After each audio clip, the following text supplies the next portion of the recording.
गोपाल भाई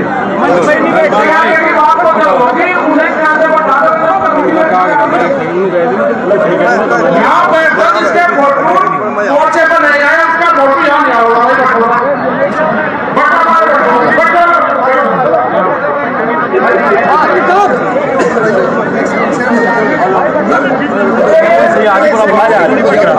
आशीर्वाद दे दो गोपाल भाई आगे चल बेटे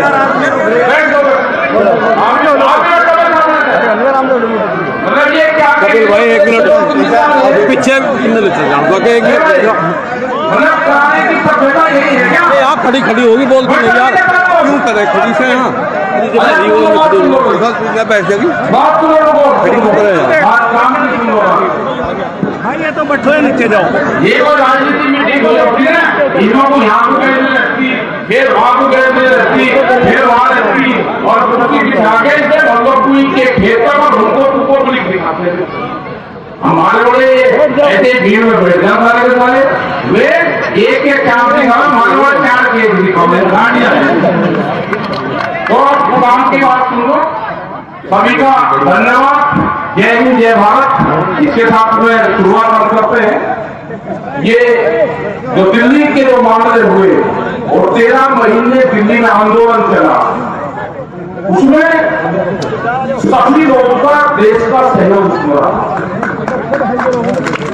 उसमें सबसे बड़ा उस आंदोलन की खासियत थी कि जो हमारे पंजाब से लोग आए और जो पंजाब का जो सिस्टम देखा पंजाबियों का अगर सिस्टम को अख्तियार कर रहे हैं तो देश में कोई आंदोलन चलाने में दिक्कत नहीं रहेगी।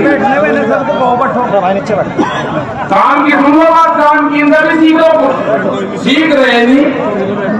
इनके जो बॉम्बे थे भंडारे चलाने वाले लंदन एक साइड होने दो। इस आंदोलन में सबसे पहले वे जम के बैठ गए और वे जब चलाते थे ना लंदन चलाने वाले लोग वे मंच से भी नहीं जाते थे। हमारे वाले तो रुक जाओ भाई बात सुन लो जो तुम खड़े बात सुन लो। हमारे वालों को तो राज क्या है कि मंच पे पहले रहेंगे काम कम करेंगे ये राज है। लेकिन चलो जो कुछ है ठीक है कर लेंगे सुधर करेंगे। 13 महीने में बड़ी जीत को कहने की साल होती वो हासिल करिए समझौते के आधार पर। बहुत लोग कहते हैं कि हमने भारत सरकार को हरा दिया किसान जीत गया ना कोई हारा ना किसी की जीत में समझौते के आधार पर उसको कहेंगे। और जब समझौता होता है पंचों का पंच परमेश्वर पंच प्यारे 5 ही तो नहीं है। जब समझौता होता है तो जो फैसला हमारे पंचों ने किया भारत सरकार के बीच में वो हम सब लोगों ने मान लिया। बड़ा सहयोग वहां पे उन मेडिकल के डॉक्टरों का आज उनमें 24 घंटे दवाइयां वहां पर विवाद होती। जो वहां पर सफाई कर्मचारी थे उनका बड़ा योगदान आगे कोई नहीं निकलता था और सफाई कर्मचारी पूरे उनकी सफाइयां करते थे। बड़ा योगदान यहाँ के भंडारों का रहा। हर गांव से जो अनाज सिस्टम दाल रसिया जाती थी सब गांव का गया। कोई उसमें भेदभाव नहीं था। किसी ने ये नहीं कहा कि आपका हिंदू या मुसलमान या सिख के किसी के घर से गया। आटे में किसी के कोई जाति नाम नहीं है वहां कहा किसी ने। लेकिन वहां सबने काम किया। यहाँ से पूरा इस क्षेत्र से भी पूरा शामली क्षेत्र से बहुत गांव से यहां से समान वहां पे गए लोग रहे। वो आंदोलन जब पूर्ण हुआ जब मीडिया के लोगों ने आपको 24 घंटे आपको दिखाया वो प्रिंट मीडिया हो इलेक्ट्रॉनिक मीडिया हो वो हमारे सोशल मीडिया के बच्चे हो उन्हें आंदोलन को सीखने के हिसाब से ट्रेनिंग वहां चली। और जिन बच्चों ने पूरा लगन से वहां पे काम करा, वे आने वाले टाइम पे बड़े बड़े एंकर और चैनल में खोल जाएंगे जिन्होंने वहां पे काम कर चुका है। बहुत लोग कहते हैं कि 13 महीने रहे, वहां पे कष्ट ले लिया। जब ट्रेनिंग होती है तो ट्रेनिंग में तो कष्ट होते हैं। वहां किसानों की आंदोलन की ट्रेनिंग थी 12 महीने 13 महीने। वह पूरी ट्रेनिंग इस देश के किसान ने ली, इस देश के नौजवान ने वहां पर ली कि हर मौसम में किस तरह से अपने घर से बाहर कैसे अपने बांस के झोंपड़ी बना के हमको रहना है। और आज उसका एहसास होता है कि जिस किसान ने वहां पे बांस की झोंपड़ी बनाई, जब वो झोंपड़ी को हटाता है तो उसको दर्द हुआ। जब आंदोलन खत्म होता है तो 1 दिन में खत्म हो जाना चाहिए।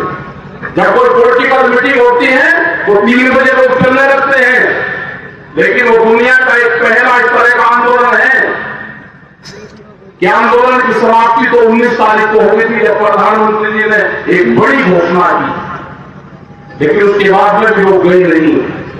और जब वहां समझौता हो गया 9 तारीख में, उसके बाद में भी वहां पे भीड़ बढ़ना शुरू हुई और बहुत लोगों को कहने के बाद में वे कल 11 और 12 तारीख में आज लोग वहां से निकलना शुरू हो रहे हैं।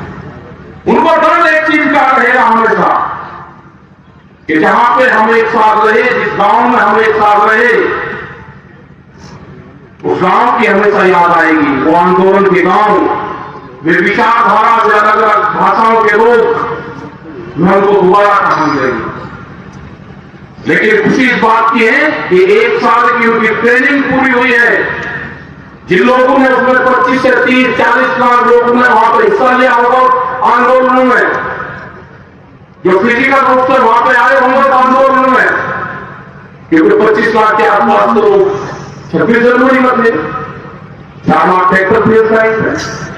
तो हर रोज जो आदान प्रदान हुआ तो बहुत बड़ी संख्या में आदान प्रदान हुआ। वे वैचारिक रूप से बहुत लोग जुड़े जो वहां तक आ नहीं सकते थे, और ये वैचारिक क्रांति थी, ये पूरी हिंदुस्तान में गई। इस वैचारिक क्रांति से जो भी बच्चे जुड़े, जो भी नौजवान जुड़े, वे बेरोजगार युवा जुड़े, उनका एक ट्रेनिंग स्थल वहां पर था। वे बड़ी सोच लेकर वहां से सरकार 13 महीने बाद में मानी तो 13 महीने बाद भी ले गई। भारत सरकार से हमारा यह है कि जो समझौता हुआ उस समझौते पे काम करें। एमएसपी का इशू चला है पूरे देश भर में। अब एमएसपी को सरकार जान गई, एमएसपी को गांव का किसान जान गया, जो अपने खेत में फसलें बोता है उसको एमएसपी का पता चल गया। एमएसपी सरकार को नहीं देनी, ये गलत फहमी है जो सब बताते हैं कि एमएसपी सरकार को देनी है। अब आप समझ लेना, करीब 12 लाख करोड़ रुपए की एमएसपी की फसलें देश में पैदा होती है। मोटी मोटी सी रफली बता देंगे, आपको सब कुछ समझ में आ जाएगा 1 मिनट में। ये एमएसपी है क्या और एमएसपी भारत सरकार लागू क्यों नहीं करना चाहती। करीब करीब 12 लाख करोड़ रुपए की हम 23 फसलें एमएसपी पर तैयार करते हैं। उसको अगर हम 3 पार्ट में बांटे तो 4 लाख करोड़ रुपए की फसलें हम अपने घर में कंज्यूम करते हैं। उसको हम खाने के लिए रखते हैं, अपने पशुओं के लिए रखते हैं, अपने बीज के लिए रखते हैं, और कुछ वो खाद हो जाता है। तो एक औसत से मान लेंगे 4 लाख की हमने खत्म कर तो बच के 8 लाख करोड़ रुपया। 4 लाख करोड़ रुपए की हम फसलें ये मान लेते हैं कि उसकी एमएसपी पे खरीद होती है, कम सी होती हो सकता है। भारत सरकार उसका पैसा देती है कि हमने 4 लाख करोड़ रुपए की फसलें किसानों से खरीद दी। और घटना कहां पे है, 2.5 लाख करोड़ रुपया तो सीधा किसान के आ जाएगा और 1.5 लाख करोड़ रुपया जाएगा व्यापारी की जेब में, जो सस्ते में आपसे खरीद के और एमएसपी के नाम पर भारत सरकार को बेचते हैं। तो 1.5 लाख करोड़ रुपया तो आएगा वहां से, सरकार ही को नहीं देगा। अगर गारंटी कानून बन जाएगा तो 4 लाख करोड़ रुपए की जो खरीद होगी वो सीधी किसान से होगी, व्यापारी उससे नीचे पे खरीद नहीं कर पाएगा। आधा 1.5 लाख रुपए करोड़ और वो सुनो 4 लाख करोड़ रुपया बच गया, उसको बाजार खरीदता है, वो दूसरी जगह बेचने में उसको व्यापार होता है। उसमें अगर एमएसपी की गारंटी कानून होगा तो उसके कम पर वो भी खरीद नहीं होगा, क्योंकि जो व्यापारी है वो महंगे दाम पर बेचता है बाजार में और कम दाम पर खरीदता है, तो करीब 1.5 लाख करोड़ रुपया बचाएगा। तो ये समझ लो कि 3 लाख करोड़ रुपया जो बड़े उद्योगपति हैं उनकी जेब में जाता है, सरकार की जेब से 1 रुपया नहीं आना। ये मोटा मोटा सा आंकड़ा एमएसपी पे है। और जब वो 3 लाख करोड़ रुपया बाजार में आएगा, किसान के पास में आएगा, वो मकान बनाएगा, वो मिस्त्री का जाएगा, वो लोहे में जाएगा, वो बच्चों की पढ़ाई में जाएगा, वो कपड़ा खरीदेगा, वो सोना खरीदेगा अपने बच्चों के लिए, कोई ना कोई उससे व्यापार करेगा, तो 3 लाख करोड़ रुपया बाजार में जब घूमेगा किसान के उससे, तो भारत सरकार उससे टैक्स जाएगी। तो एमएसपी अगर लागू होगी तो भारत सरकार को टैक्स मिलेगा। ये एमएसपी और उनके वहां पे जो बैठने वाले जो साइंटिस्ट और बड़े बड़े लोग हैं वे कहते नहीं भारत सरकार को देना पड़ेगा, वो पूर्ण रूप से गलत है। ये यहां पर जो रास्ता जाता है, बहुत लोग कहते हैं कि कराने में मीटिंग क्यों करी, कराने में मीटिंग क्यों ना करें। कराना एक बॉर्डर का हमारा गांव और कस्बा है, यहां पे हजारों ट्रक धान और गेहूं के निकलते हैं जो इलीगल तरीके से जाते हैं हरियाणा के अंदर, जो सस्ते में खरीद करके एमएसपी में बेचते हैं। घराने में मीटिंग इसलिए की केवल ना जाए व्यापारी का माल, ना जाए वहां पे। हम अपना 50 क्विंटल धान नहीं बेच सकते, व्यापारी 25 से 30 हजार क्विंटल फसलें बेचता है। तो ये एमएसपी की लड़ाई जारी रहेगी। अभी भारत सरकार ने कमेटी बनाई है, हम पूर्ण रूप से उसमें अपना पक्ष रखेंगे। जो 2 दिन तक ये बात चलेगी उसमें कौन लोग रहेंगे। हमने कहा कि किसान की विचारधारा के लोग रहे, गांव की विचारधारा के लोग रहे, कंज्यूमर की विचारधारा के लोग रहे, लेकिन वे लोग उसमें नहीं चाहिए जो गलत क्लास में पड़े हुए हैं, जिनकी यूनिवर्सिटी अलग है। वे लोग उसमें नहीं चाहिए जो एमएसपी के समर्थन करते हैं कि एमएसपी होगा तो नुकसान होगा। उनकी क्लास गलत है, वे उद्योगपतियों की यूनिवर्सिटी में पढ़े हुए लोग हैं, वे हमको इस कमेटी में नहीं चाहिए। हमने भी उनकी क्लास नहीं, जब वे हमको पढ़ाने आए और से 30 साल पहले उनके जो प्रोफेसर थे वही स्कूल में पढ़े हुए थे, और जब उन्होंने डाटा बताया और उन्होंने डाटा कहां से शुरू करा, जिन लोगों ने अपने हाथ से बैलों से खेती की है वे बुजुर्ग यहां पे होंगे, वो जरा हाथ उठा दे, वे बात समझता है, हाथ उठा दो जिन्होंने अपने हाथ से बैल से खेती की है, ट्रैक्टर वाले नहीं, बैल से। बहुत लोग हैं, तो समझ लो आप, उनका कहा कहना यह कि जो बैल है, जो गाय का बछड़ा है या भैंस का पड़वा है, कटड़ा है, अगर वो 2 लीटर दूध पीता है तो आज के हिसाब से अगर 40 रुपया 50 रुपये दूध का रेट है तो 100 रुपये का वो हो गया, तो 1 महीने में 3000 रुपये का गाय का बछड़ा दूध पी गया। ये किसान को नुकसान है। तो टिकैत साहब ने उनको कहा आज से 35 साल पहले कि भाई रुक जा, प्रोफेसर साहब रुक जा, तेने खेती नहीं कर रखी, अगर तो गाय के बछड़े के दूध का हिसाब रखना है तो तेने बैल हफ्ते भी नहीं चलाए, तेने बैल की हथेली नहीं पकड़ी हल्की। तो व्यापारियों का वकील हो सकता है, किसानों का व्यापारी नहीं हो सकता, व्यापारियों का वकील हो सकता है, किसानों का वकील नहीं हो सकता। तो ये आज भी वे लोग, आज भी उस यूनिवर्सिटी के प्रोफेसर आज भी हैं वे, जिनको भारत सरकार कहती है कि यही रहेंगे हमारी कमेटी में, वे व्यापारी कहते हैं उनको। ये है एमएसपी। एमएसपी गांव तक चली गई है, कमेटी बना दी, हमारा पक्ष, किसान का पक्ष पूर्ण रूप से मजबूती से रखा जाएगा। 40 लोग आपके इस संगठन के पूरे देश में बने हैं। वो चाहे भाषा ना समझते हो कर्नाटक के लोग, लेकिन वे भाव समझते हैं। आप इकट्ठे रहो, बटना नहीं, आपको बांटने की कोशिश करेंगे, उसमें बटना नहीं। आपको जो किसान की इश्यू है आप उस पर हो। अभी यहां के भी बहुत से मामले हैं। हाईवे एक निकल रहा है यहां का भी, ये दिल्ली देहरादून इकोनॉमिक कॉरिडोर, उसके भी बहुत मामले यहाँ पर। सहारनपुर, शामली, मुजफ्फरनगर, बागपत, एक ये भी है, इसमें भी जो निकल रहा है, इसमें भी कुछ किसानों की जमीन चली गई, पैसा नहीं मिला, तो इसमें भी किसानों के जो मुआवजा है उस पर सहमति नहीं बन पा रही। तो यहां के अधिकारियों से है कि उन किसानों से बैठ के बातचीत करें, जो मसले हैं उनको समाधान करें। आंदोलन खत्म हो गया, उन अधिकारियों से भी बातचीत होगी। जो पीडी है, जो डीएम है, उनसे बातचीत होगी। बहुत से सवाल आए हैं, वो जब बातचीत होगी तो उनसे बात करेंगे। लेकिन ये सारी चीज जब होगी, जब आप इकट्ठे होंगे, बहुत बड़े प्रेस आई दिल्ली तक के लोग कवर करने आ रहे, कैराने में जा रहे, कैराने में जा रहे, कैराने में क्यों जा रहे जी? हाँ जान रहे भाई, कैराने में भी जा रहे। कैराना का मजदूर जो हमारा नौजवान है, वो पानीपत में काम करने जाता है जी।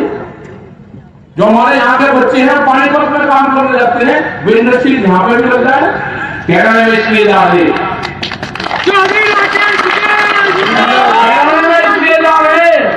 कि जो यहाँ पे बिजली के खंभे दिखते हैं, अगर ये खंभा उत्तर प्रदेश की जमीन पे है तो किसान को 175 रुपए हाफ पावर बिजली का बिल देना पड़ता है, और अगर यही जमुना के पार होंगे तो इसको 35 रुपए हाफ पावर देना पड़ता है।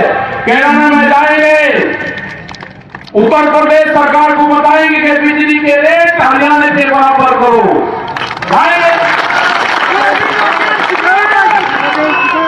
और हमारे उत्तर प्रदेश के मुख्यमंत्री योगी आदित्यनाथ कमजोर नहीं है हरियाणा वाले से, कि हरियाणा वाला 35 रुपए करेगा और यहाँ पर 75 रुपए करेगा, 175 रुपए। उनका कमजोर नहीं है, उनका बहुत मजबूत है। जाएंगे लखनऊ बात करने, उनका कंपटीशन करवाएंगे, वो भी बीजेपी की सरकार है, यहाँ पे भी बीजेपी की सरकार है। करेंगे, गन्ने का भाव वहां पर ज्यादा है, यहाँ पर कम है, करेंगे बात कराने में, पूरे प्रदेश में बात करेंगे। गन्ने की भाव की बात करेंगे, गन्ने का भुगतान नहीं है उसकी भी बात करेंगे। 4000 करोड़ रुपया बचा है, उसकी भी बात करेंगे। सब चीजों की बात होगी। कराने में सरकारी प्लान है, इसको प्लान कह रहे हैं, प्लान क्या है? प्लान के तहत प्लान हो रहा है, प्लान ये सरकारी है, इसके बेहतर मत आना, कोई भी चुगली भेजना, अपने काम पर ध्यान दो, अपने रोजगार पर ध्यान दो, उस पर ध्यान दो। बहुत बड़ी संख्या में हर रोज यहां से आदान प्रदान हमारा पानीपत का है, बहुत से बच्चे वहां पे अपना काम करते हैं, उस पर ध्यान दो। इन सियासी चालों में मत पड़ो, यहां पर मेल मिलाप है सबका, और वो मेल मिलाप भी रहेगा, इसलिए कराने में आएगा। खेती किसानी पे, गांव पे, गरीब पे, रोजगार पे, उस पर ध्यान दो। भारत सरकार से एक समझौता हो जाए, हमने बताया, वो समझौता भारत सरकार लागू करे। उत्तर प्रदेश और हरियाणा की सरकार के वहां के मुख्यमंत्री से बात करेंगे, जो किसान के ऊपर मुकदमे दर्ज है, करीब 50,000 से ज्यादा मुकदमे हरियाणा में दर्ज है, और 20-30 लोग हमारे पे उत्तर प्रदेश में भी दर्ज है, जिनके पास में नोटिस गया। अगर कोई ट्रैक्टर वहां पर लेकर चला गया तो उसके पास में नोटिस आएगा, तो वो भी बात करेंगे। वे 10 साल पुराने ट्रैक्टरों की भी बात करेंगे हम सरकार से। वे 10 साल पुराने ट्रैक्टर में थे कि जो एनडीटी के नाम पे बंद करने का प्लान है, क्या कोई किसान जिंदा बच जाएगा कि 10 साल में अपना ट्रैक्टर बदल देगा? कोई देखते में चलाता होगा या कोई किराया भाड़ा करता होगा तो बदल सकता है, लेकिन किसान नहीं बदल सकता। पंपिंग सेट, जनरेटर 10 साल में बदल जाएंगे। हमने कहा कि 10 साल में थोड़ी बदल जाएंगे। हम ये ट्रैक्टर आपको दिल्ली की चमचमाती सड़कों में चला कर दिखाएंगे। हमने मगर 26 तारीख की परेड थी भी मेरा दिखा दो तो 4 लाख ट्रैक्टर वहां पर कहते थे आप लोग दिल्ली की सड़कों को खराब कर दीजिए, ट्रैक्टर चला दिए। अरे हम तो वही चला कर दिखा रहे थे। वे ट्रैक्टर के 10 साल पुराना ट्रैक्टर चल जा हमारे ऊपर एलिगेशन लगाते थे, लेकिन बड़ी हिम्मत है। एजुकेशन बहुत तरह के चले थे, हमने भी सब खत्म करते, कोई बात नहीं भाई, जब लड़ाई भिड़ाई होते एक दूसरे को कहीं करें। हमने मान लिए अपना सरकार और अपना काम करे, ठीक है, उसके पास में होता है काम करने का। यहाँ पर इलेक्शन की बात होता है, सारे प्रदेश करोगे इलेक्शन में क्या होंगे? अरे अभी भाई जो सरकार है वो 5 साल में एक दिन की है, 2 महीने के लिए। अब सरकार फ्री है और दान पुण्य करेगी, और गांव के लोग भी कहावत है जो कुछ सरकार ने दिया तेल पर ले लगे। अभी चुनाव आचार संहिता तक जिस भी स्टेट में चुनाव है वे योजनाएं बनाए, दे कुछ न कुछ, घटावे बिजली का रेट, बढ़ावे करने का रेट, करवाए भुगतान, आलू का, बाजरे का, सब किसान दुखी हो रहा है। उसको करें 2 महीने है काम करने का, और नहीं तो भाई ये किसान फिर अपना जनता अपना सोच लेगी। अगर आप ठीक काम करोगे ये वोट आपको दे देंगे, आप नहीं करोगे किसी और को दे देंगे। वोट को जबरदस्ती किसी से नहीं बोले सकता, वोट तो विचारधारा की है। आप अपनी विचारधारा ठीक कर लो तो ये आपको दे देंगे, आपकी नहीं होगी तो किसी और को दे देंगे। हमारे हाथ में कुछ नहीं है, हम तो आपकी योजनाएं आपके काम बताएंगे, ठीक है भाई? हाँ, हमारा चंद्र बहुत दूर है, तो अपना काम करो काम। और 5 बजे का 6 बजे का हमारा प्रोग्राम चंडीगढ़ में बहुत संख्या में लोग आए, लड़के ठीक है, बहुत संख्या में लोग आए। अपना भाई धन्यवाद, इस नौजवान का भी धन्यवाद और सभी का धन्यवाद जिसने गया अपने बच्चे भाई पढ़ाई पे भी ध्यान रखो। और जय हिंद और जय भारत। और जो शहीद हमारे हुए उनका भी बड़ा योगदान था, शहीदों का जाएंगे, उनके घरों में भी जाएंगे, शहीदों के परिवारों में जाएंगे। जो मिलिट्री के जो शहीद हुए वो भी तुम्हारा वहां पर भी जाएंगे। धन्यवाद।